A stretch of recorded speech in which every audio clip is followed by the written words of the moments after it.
नमस्कार दोस्तों, आप सभी का स्वागत है आपके अपने YouTube चैनल वीआईपी टेक्नीशियन में। और दोस्तों, आज आपके लिए लाइव टेस्ट जो टेक्निकल हेल्पर के लिए हमने चलाया हुआ है वो आज टेस्ट नंबर 3 आप सभी के सामने लेके आए हैं। तो जो कम्युनिटी बॉक्स में आपने आंसर दिए हैं उन्हीं क्वेश्चन को हम आज बेहतरीन तरीके से बिल्कुल जीरो लेवल से लेके उसका पूरा डिस्क्रिप्शन से हम इसके बारे में पढ़ने वाले हैं। तो आज के टॉप 10 क्वेश्चन के बारे में हम डिटेल से देखने वाले हैं। चलिए तो आइए स्टार्ट करते हैं वीडियो को। वीडियो स्टार्ट करने से पहले आप सभी से रिक्वेस्ट है, अगर वीडियो पसंद आई है तो लाइक कीजिएगा, शेयर कीजिएगा और चैनल पर पहली बार आए तो सब्सक्राइब कर लीजिए। चलिए तो दोस्तों, आपके स्क्रीन पर देखिए पहला क्वेश्चन आप सभी के सामने आ चुका होगा। देखिए क्वेश्चन नंबर 1 क्या है, क्वेश्चन 1। और दोस्तों आपके नाम क्वेश्चन देखिए स्क्रीन पर दिखा होगा, इलेक्ट्रिक हीटर का पावर फैक्टर होता है।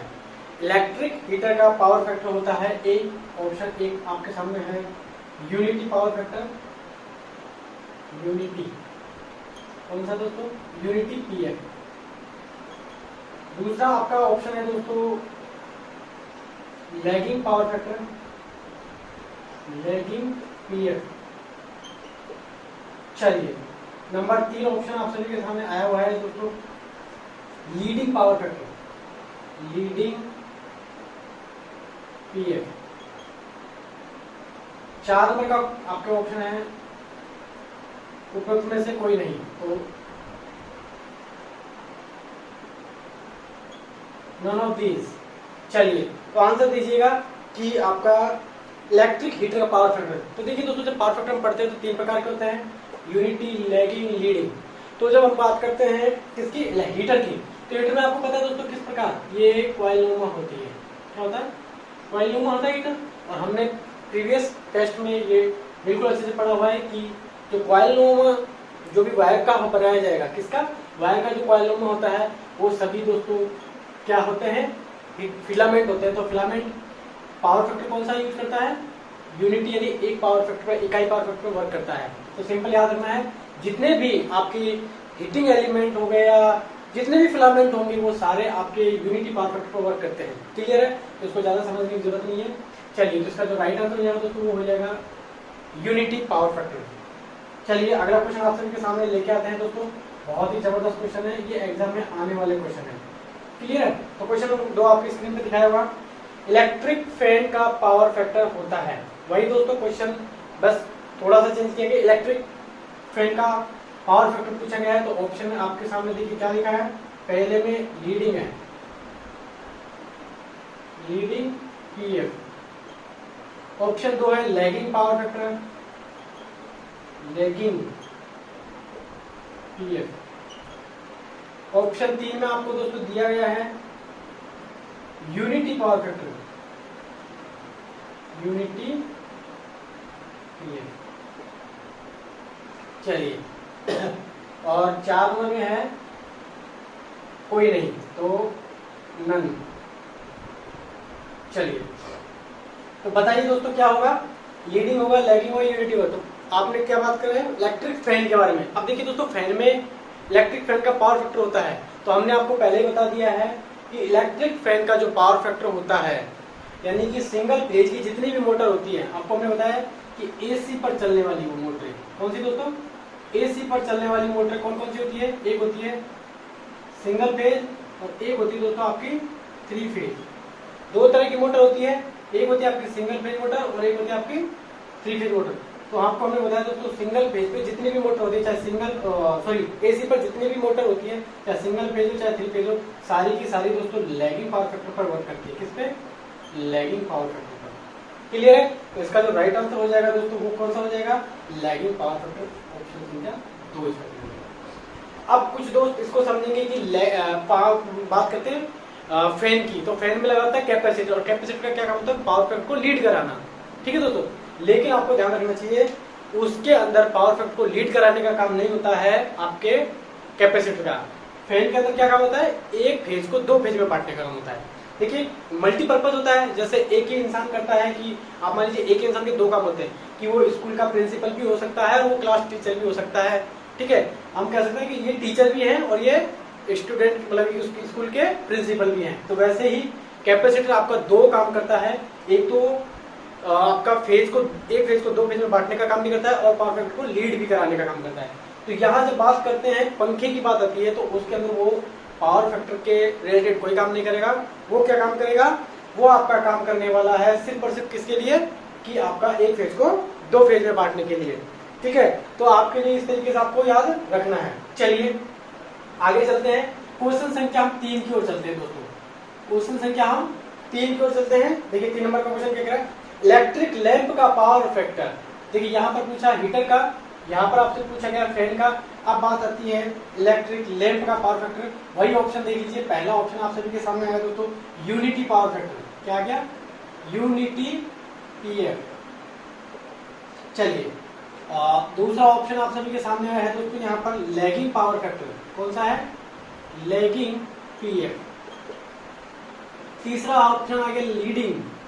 क्या हो गया दोस्तों, लीडिंग पीएफ। ऑप्शन नंबर 4 हो गया नन। ठीक है दोस्तों,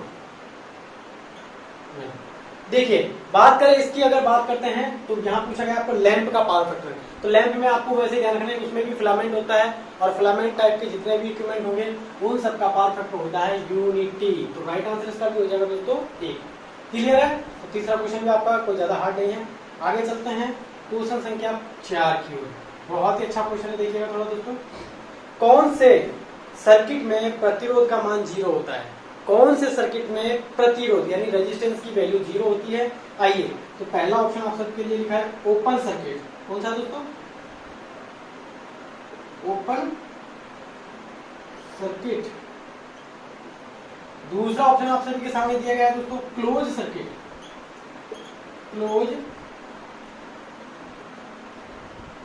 क्लोज सर्किट। तीसरा ऑप्शन आपके सामने दिया है शॉर्ट सर्किट, शॉर्ट सर्किट। और चौथा ऑप्शन है नन। चलिए तो देखिए दोस्तों, तो आपका क्या पूछा गया है कि प्रतिरोध रेजिस्टेंस की वैल्यू आर की वैल्यू आपका किसके अंदर पूछा गया है दोस्तों, कि कौन से पावर फैक्टर में इसकी वैल्यू 0 हो जाएगी, सॉरी कौन से परिपथ में इसकी वैल्यू 0 हो जाएगी, रेजिस्टेंस की वैल्यू 0 कब रहेगी। देखिए दोस्तों, जब रेजिस्टेंस कहाँ कम रहेगा, जब सबसे छोटा पथ मिलेगा। हम जब रेजिस्टेंस मेजर करते हैं तो जितना कम पथ रहेगा यानी जितना कम रास्ता रहेगा उतना ही कम रेजिस्टेंस होगा। तो आप देखिए, मान लीजिए एक ये आपको यहाँ पर मैं बता देता हूँ, आप मान लीजिए एक यहाँ पे छोटा सा एक ये लैंप लगा देते हैं, ये बैटरी के साथ, ये बैटरी के साथ। अब मान लीजिए इस लैंप का रेजिस्टेंस, आप यहाँ रेजिस्टेंस नापेंगे 2 पॉइंट पे, आर की वैल्यू नापते हैं इन दोनों पर, तो रेजिस्टेंस की वैल्यू बताएगा, क्योंकि इसमें क्या लगा हुआ लैंप। अगर मान लीजिए यहाँ से डायरेक्ट हम इसको कर दें तो क्या होगा, परिपथ शॉर्ट हो गया, छोटा परिपथ हो गया। तो कहने का मतलब हो गया, जब परिपथ शॉर्ट हो जाता है यानी आपस में बहुत छोटा परिपथ रहेगा तो रेजिस्टेंस की वैल्यू 0 आने की संभावना रहती है। तो कहेंगे कि परिपथ शॉर्ट होने पर ही रेजिस्टेंस की वैल्यू क्या आएगी दोस्तों, 0 आएगी। क्लियर है, तो इस तरीके से हम समझ सकते हैं, जब परिपथ सबसे छोटा रहेगा तो शॉर्ट सर्किट का काम करेगा और शॉर्ट सर्किट में रेजिस्टेंस की वैल्यू हमारी 0 रहती है। तो इसका जो राइट आंसर रहेगा वो 3 नंबर हो जाएगा। चलिए अगले क्वेश्चन की ओर भी चलते हैं, इनको हम मिटा देते हैं। दोस्तों अगर वीडियो पसंद आ रही हो तो लाइक कीजिएगा और अपने सभी मित्रों के साथ शेयर करते रहा करो। दोस्तों आप जितने ज्यादा मात्रा में हमारे साथ जुड़ेंगे, जितने लोग जुड़ेंगे, हम उतने ही कॉन्फिडेंट रहेंगे और आपके लिए बहुत बेहतर तरीके से और वीडियोस बनाते रहेंगे। चलिए तो अगले क्वेश्चन की ओर चलते हैं, कौन से सर्किट में प्रतिरोध का मान अधिकतम होता है। नेक्स्ट क्वेश्चन आपके सामने आ गया, क्वेश्चन संख्या 5 की क्वेश्चन संख्या 5 आप सभी के सामने आ चुकी है कि कौन से सर्किट में प्रतिरोध का मान अधिकतम होता है। तो एक ऑप्शन में आपको लिख दिया ओपन सर्किट, ठीक है दोस्तों, कौन सा, ओपन सर्किट, ओपन सर्किट। दूसरे में लिखा है आपको क्लोज सर्किट, क्लोज सर्किट। तीसरे में लिखा है आपको शॉर्ट सर्किट, शॉर्ट सर्किट। और चौथा ऑप्शन आपके दिया लीकेज सर्किट,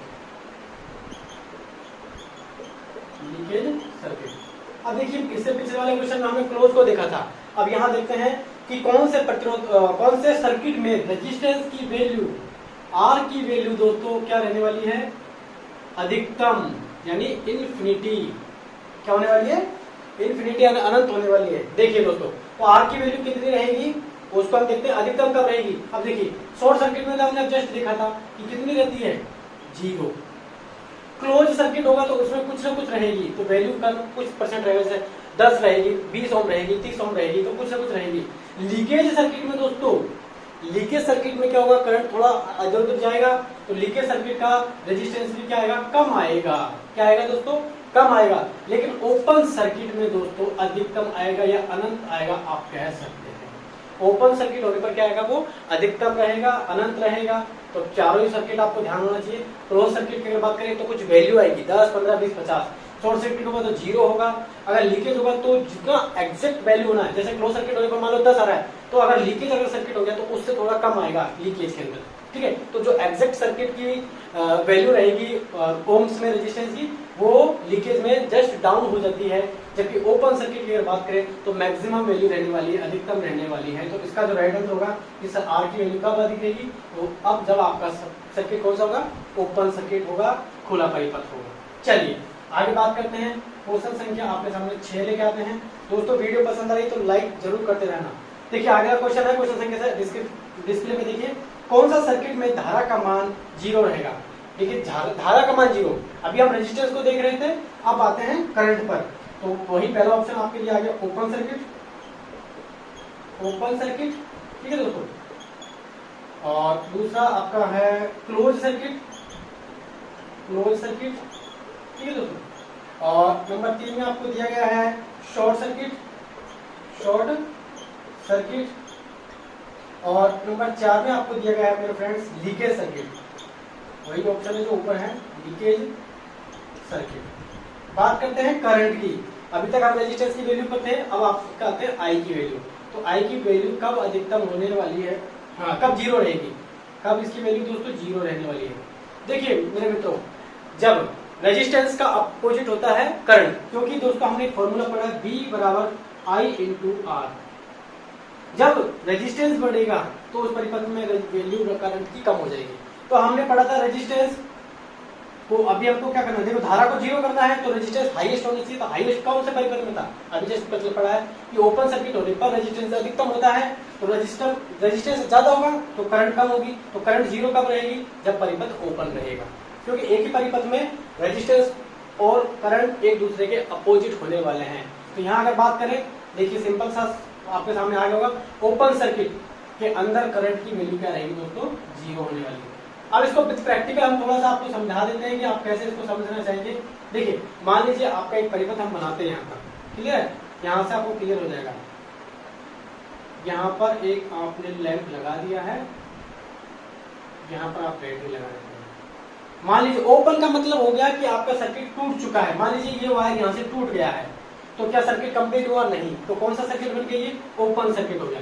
अब आप यहाँ पर धारा नापेंगे, देखो धारा का मार्ग पूरा हुआ क्या, मान लीजिए धारा प्लस से चलिए तो यही रुक जाएगी, इससे आगे जाएगी नहीं, इधर जाएगी नहीं, तो कंप्लीट सर्किट होगा नहीं। तो रेजिस्टेंस सॉरी करंट की वैल्यू क्या हो जाएगा, वहां पर 0 ही हो जाएगा, क्योंकि सर्किट कंप्लीट नहीं हुआ है। अगर रेजिस्टेंस की बात करें तो देखो यहाँ रेजिस्टेंस यानी विरोध कितना पहले, धारा यहाँ से चली चली चली चली यहाँ आगे रुक गई, इसके लिए इतना रुकावट हो गया करंट के लिए कि आगे नहीं जा पाएगी, यानी रेजिस्टेंस की वैल्यू बहुत ज्यादा हो गई है। तो समझ में आ गया कि रेजिस्टेंस ओपन सर्किट में ज्यादा क्यों, क्योंकि दोस्तों करंट को चलने के लिए रास्ता ही नहीं, आगे रास्ता नहीं है तो विरोध हो गया। विरोध का मतलब उसमें रेजिस्टेंस बहुत ज्यादा होने की संभावना हो गई, ठीक है। और करंट इसमें जा नहीं रहा है, करंट नहीं जा रहा है, तो करंट जब तक कंप्लीट नहीं हुआ तो उसकी कोई वैल्यू नहीं आएगी। तो इस प्रकार हम कह सकते हैं कि एक दूसरे के अपोजिट चलते हैं करंट और रेजिस्टेंस। तो ओपन सर्किट के अंदर 0 रहेगी करंट और ओपन सर्किट के अंदर रेजिस्टेंस रहेगा अधिकतम। क्लियर है। देखिए अगर समझ में नहीं है तो वीडियो को एक बार दोबारा देखना, आपको समझ में आ जाएगा। चलिए तो थोड़ा सा और आगे चलते हैं, तो यहाँ आपको क्लियर हो गया होगा। अगले क्वेश्चन की ओर चलते हैं। यहाँ पर सर्किट करंट की वैल्यू 0 देख ली, आगे चलते हैं। अगला क्वेश्चन आ गया आपके सामने, क्वेश्चन संख्या आ गया है दोस्तों 7 नंबर। देखिए कौन से सर्किट में धारा का मान अधिकतम होता है। अभी 0 पढ़ा था कि 0 कहूंगा, अब अधिकतम के लिए पूछ रहे हैं। ऑप्शन वही आप सभी के सामने एक बार फिर आ चुके हैं। देखिए पहला है शॉर्ट सर्किट। क्या हो गया दोस्तों, शॉर्ट सर्किट। देखिए दोस्तों इनको जरूर पढ़ लेना कि कब रेजिस्टेंस कब रहेगा, कब ज्यादा रहेगा, कब करंट कब रहेगी, कब करंट ज्यादा रहेगी। Open circuit next. थर्ड में आगे क्लोज सर्किट, क्लोज सर्किट। और 4 में देंगे आपको ऑप्शन दोस्तों बंद परिपथ, बंद सर्किट ना, हाँ बंद सर्किट। चलिए अगर बात करें देखो क्लोज सर्किट और बंद परिपथ, ये तो एक ही बात होगी, क्लोज का मतलब बंद होता है हिंदी में, तो ये तो दोनों एक ही बात है। चलिए अब बात करते हैं कि सर्किट में धारा का मान आई की मैक्सिमम वैल्यू कब रहेगी। अभी जस्ट इससे पहले हमने पढ़ा है, इसमें कब पढ़ा, 0 कब पढ़ा था, जब ओपन है, तो ओपन का जस्ट अपोजिट हो गया क्या, शॉर्ट, ठीक है, ओपन का जस्ट अपोजिट शॉर्ट हो गया, तो इसका राइट आंसर हो जाएगा शॉर्ट में। जब परिपथ शॉर्ट सर्किट हो जाएगा तो उसमें से बहुत ज्यादा करंट बहने लगेगी, बहुत ज्यादा करंट बहने लगेगी तो करंट की वैल्यू ज्यादा हो जाएगी, और हमने बताया था रेजिस्टेंस इसका अपोजिट होता है, तो रेजिस्टेंस बहुत कम रहेगा, ठीक है। तो इसका जो राइट आंसर हो जाएगा दोस्तों प्रश्न संख्या 7 का 1 नंबर। चलिए प्रश्न संख्या 8 की ओर चलते हैं। अच्छे क्वेश्चन है दोस्तों, इन क्वेश्चनों में से एक क्वेश्चन पक्का आपके एग्जाम में आने लायक होता है। शुद्ध आरएलसी परिपथ में पावर फैक्टर होता है, शुद्ध आरएलसी, ठीक है, आरएलसी, आर यानी रेजिस्टेंस, एल यानी इंडक्टर, सी यानी कैपेसिटर। तो इसका पीएफ पूछा गया है, इसका आपके क्या पूछा गया है दोस्तों, पावर फैक्टर पूछा गया है। तो आपको बताना है दोस्तों, एक ऑप्शन दिया गया है आपका लीडिंग पीएफ, दूसरा ऑप्शन आपके लिए दिया गया है दोस्तों lagging PF power factor, number 3 पे दिया गया आपको यूनिटी पीएफ, और नंबर 4 पे आपको दिया गया है दोस्तों क्या, नो, कोई भी नहीं। देखो आरएलसी, देखो आरएलसी लिखा है, लेकिन इसके साथ इसमें लिखते हैं शुद्ध आरएलसी। शुद्ध आरएलसी का मतलब जिसके अंदर बराबर मात्रा में आर हेलो, बराबर मात्रा में सी, बराबर मात्रा में एल हो, मतलब तीनों ही बराबर मात्रा में है। तो उस समय दोस्तों आपको याद रखना है, जब शुद्ध जुड़ जाए आरएलसी के साथ में, तो वहां पर पावर फैक्टर होता है यूनिटी। कौन सा, यूनिटी पावर फैक्टर, यानी इकाई पावर फैक्टर। एल भी उतना ही होगा जितना सी होगा, तो एल और सी की इक्वल वैल्यू जब वैल्यू आएगी किसी भी सर्किट में, तो उस समय पावर फैक्टर यूनिटी बनेगा। इसके बारे में लास्ट में थोड़ा सा बता देंगे, क्लियर है। चलिए आगे चलते हैं अगले क्वेश्चन संख्या 9 की ओर। अगर दोस्तों वीडियो पसंद आ रही है तो लाइक जरूर करते रहिए और अपने मित्रों को जरूर शेयर कीजिएगा दोस्तों। जैसे जैसे आप लोग और मात्रा में हमारे साथ बढ़ते जाएंगे और जितने दोस्त जुड़ते जाएंगे, तो दोस्तों हम क्वेश्चनों की जो नंबर ऑफ क्वेश्चन है वो भी बढ़ाते जाएंगे, ठीक है। अभी हम 10-11 क्वेश्चन को लेके ही चल रहे हैं, बाद में आपके लिए और क्वेश्चन भी लाएंगे। चलिए तो अगला क्वेश्चन देख लेते हैं। क्वेश्चन संख्या आप सभी के सामने आ चुका है 9 नंबर। आइए बात करें 9 नंबर की, तो आरएल सर्किट में पावर फैक्टर होता है, आरसी में, अभी आरसी है ना, हाँ। तो 9 नंबर का क्वेश्चन है आरसी सर्किट में पावर फैक्टर है, तो आरसी में वही ऑप्शन आपके सामने वही है, leading power factor, leading PF. 2 number में ऑप्शन आपको दिया है lagging power factor, lagging. 3 number में आपको दिया गया दोस्तों यूनिटी पीएफ, और 4 में नो, कोई भी नहीं। देखिए 9 नंबर का क्वेश्चन है आरसी। बात करते हैं आर और सी। दोस्तों सी यानी कैपेसिटर, और कैपेसिटर का क्या काम होता है, पावर फैक्टर को ऊपर बढ़ाना यानी लीड कराना। तो सिंपल सी बात है, आर का तो कोई काम नहीं है यहाँ पर, पावर फैक्टर में कोई काम नहीं होता, वो अपनी जगह नियत रहता है, फिक्स रहता है। तो बात करें सी है, इसमें एक और परिपथ 2 से जुड़ के बनाया ना, तो आर से कोई फर्क नहीं पड़ेगा, जबकि सी क्या करता है, पावर फैक्टर को ऊपर लेके जाता है, लीड कराता है। तो सिंपल सी बात है, इसका टोटल पावर फैक्टर क्या हो जाएगा, लीडिंग पावर फैक्टर। क्लियर है। आगे चलते हैं, नेक्स्ट क्वेश्चन की ओर चलते हैं। आरएल सर्किट में क्वेश्चन संख्या आपके सामने 10 आ गया है दोस्तों। देखिए अभी हम आरएलसी को कंप्लीट कर देंगे। 10 में क्या पूछा आपसे, आरएल परिपथ है, कौन सा है दोस्तों, आरएल। तो इसका पावर फैक्टर बताना है, तो वही आपका ऑप्शन है पहला लीडिंग पीएफ, दूसरा लैगिंग पीएफ, और तीसरा यूनिटी पीएफ, और चौथे में नो, कोई भी नहीं। देखिए दोस्तों बात करते हैं आज के अंतिम क्वेश्चन के बारे में, जो 10 नंबर का है। इसके अंदर दोस्तों आपसे पूछा गया आर और एल, इसमें आर और सी था। सी का क्या काम था, पावर फैक्टर को ऊपर लेके जाना, तो हमने लीडिंग कर दी। अब एल का आपको पता होना चाहिए काम क्या होता है दोस्तों, पावर फैक्टर को कम करना, पावर फैक्टर को लैगिंग कराना। और आपको पता है आर तो कॉमन रहता है, नियत रहता है, फिक्स रहता है, तो इससे कोई मतलब नहीं होगा। बचा एल, तो एल पावर फैक्टर को नीचे लेके जाएगा, यानी पावर फैक्टर लैगिंग प्रकार का होगा। कौन सा हो जाएगा दोस्तों, लैगिंग प्रकार का पावर फैक्टर। तो इस प्रकार आपके टॉप 10 क्वेश्चन आज हमने कराए हैं। देखिए आरएलसी के बारे में थोड़ा सा आपको एक डिटेल के बारे में बताना चाहेंगे, ज्यादा कुछ नहीं होगा। देखिए दोस्तों, आपके जो कोई भी प्रतिरोध होता है, आपको याद रखना है, अगर आपका किसी भी प्रकार का प्रतिरोध आपका 3 ही प्रकार का होगा। पहला होगा R, दूसरा होगा C, तीसरा होगा L। ठीक है, तो 3 ही प्रकार के प्रतिरोध होते हैं। R यानी दोस्तों नॉर्मल प्रतिरोध, ठीक है, R यानी प्रतिरोध हो गया। ये कौन सा होता है दोस्तों? नॉर्मल होता है, और इससे पावर फैक्टर पर, PF पर कोई भी प्रभाव नहीं पड़ता है। ठीक है, कोई भी प्रभाव नहीं पड़ता है इसका, किस पर? पावर फैक्टर पर। तो इसकी वैल्यू को तो कोई मतलब ही नहीं है, चाहे ये 10 की मात्रा में हो, चाहे 20 हो, चाहे 50 हो। बात आती है C और L पे। C यानी कैपेसिटर, L यानी इंडक्टर यानी चौक, जो आपके ट्यूबलाइट में जो लगा रहता है ना बड़ा सा चौक। तो देखिए C यानी कैपेसिटर। अब कैपेसिटर का क्या काम है? ये हो गया आपका कैपेसिटर। अगर इसकी बात की जाए तो दोस्तों ये पावर फैक्टर को ऊपर की ओर लेके जाता है, यानी लीड करवाता है। क्या करवाता है दोस्तों? लीड करवाता है। लीड का मतलब समझते ना, कि आगे बढ़ना, लीड करना। तो कैपेसिटर जहां भी लगा होगा उसका काम क्या होगा? पावर फैक्टर को लीड करवाने का। ठीक है, सिवाय सिंगल फेज मोटर को छोड़, सॉरी सिंगल फेज मोटर में भी लगता है ना कैपेसिटर, तो वहां इसका काम पावर फैक्टर को सुधारने का नहीं होता, वहां इसको एक फेज को 2 फेज में बांटने का काम होता है। क्लियर है? तो आपसे पूछा जाए कि C कैपेसिटर क्या काम करेगा? पावर फैक्टर को लीड करवाएगा। और ये हो गया दोस्तों आपका चौक यानी इंडक्टर, तो इसका काम होता है पावर फैक्टर को नीचे लेके जाना, यानी लैग करवाना, लैग यानी पिछड़ाना, पिछड़ जाता है। अब आप सोच रहे होंगे ये कैसे आगे लेके जाता है, ये कैसे इसको पिछड़ाता है? तो देखिए, आपका जब आप किसी भी बात करते, कोई सर्किट है, कोई भी सर्किट मान लीजिए, आप ये एक सर्किट मान लीजिए, लैंप वाला सर्किट है। आप जब किसी भी सर्किट में कोई बैटरी लगाएंगे तो उसके अंदर चलती है 2 चीजें। क्या चलती है दोस्तों? 2 चीजें। एक तो उसमें करंट चलता है I, और एक चलता है वोल्टेज V। I और V ही चलते हैं, दोनों चलते हैं इसमें। ठीक है दोस्तों, I क्या होता है? जो इलेक्ट्रॉन चलते हैं वो, और V क्या करता है? इसको धक्का देके ले जाता है। ठीक है, तो ये I और V यानी करंट और वोल्टेज चलता है। अब देखिए, आप पकड़ लीजिए करंट को। ठीक, किसको? करंट को पकड़ लीजिए, समझ में आएगा आपको। देखिए, आप पकड़िए करंट को पकड़ के, भाई जो करंट को आगे लेके जाएगा तो पावर फैक्टर आपका क्या लीड कर जाएगा, जो करंट को पीछे रख देगा वो क्या करेगा? पावर फैक्टर को लैग करवा देगा। तो जो आपका कैपेसिटर होता है दोस्तों, क्या होता है?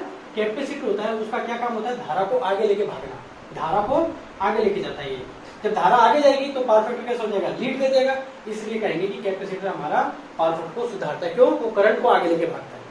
अब चौक का क्या काम होता है दोस्तों? वो चौक को आगे लेके भागने की, वोल्टेज को आगे लेके भागने की कोशिश करता है। जो आपका चौक होता है, इंडक्टर होता है, उसका काम होता है वोल्टेज को आगे लेके जाना। तो वोल्टेज से तो कोई मतलब ही नहीं था। हमने बात करी पावर फैक्टर की, जब बात आएगी तो आपको सिर्फ करंट को पकड़ना है, वोल्टेज को छोड़ देना है। जबकि चौक क्या काम कर रहा है? वोल्टेज के साथ कर रहा है, तो करंट का कोई काम नहीं कर रहा। ये इसको आगे लेके जाएगा तो करंट पिछड़ जाएगी, पीछे रह जाएगी। उसकी वजह से कहेंगे कि चौक का क्या काम हो गया? कि पावर फैक्टर को लैग कर देगा। तो सिंपल सी बात याद रखनी है, R, L और C। R कोई काम नहीं करता पावर फैक्टर के लिए, C पावर फैक्टर को आगे लेके जाएगा, L यानी इंडक्टर चौक यानी पीछे लेके जाएगा। तो चलिए आज की वीडियो में इतना ही दोस्तों। वीडियो कैसी लगी जरूर बताइएगा। अगर पसंद आती है तो लाइक कीजिएगा, शेयर कीजिएगा, और मेरे मित्रों अगर चैनल पर पहली बार है तो सब्सक्राइब कर लीजिए। तो आज के लिए इतना ही दोस्तों। जय हिंद, जय भारत।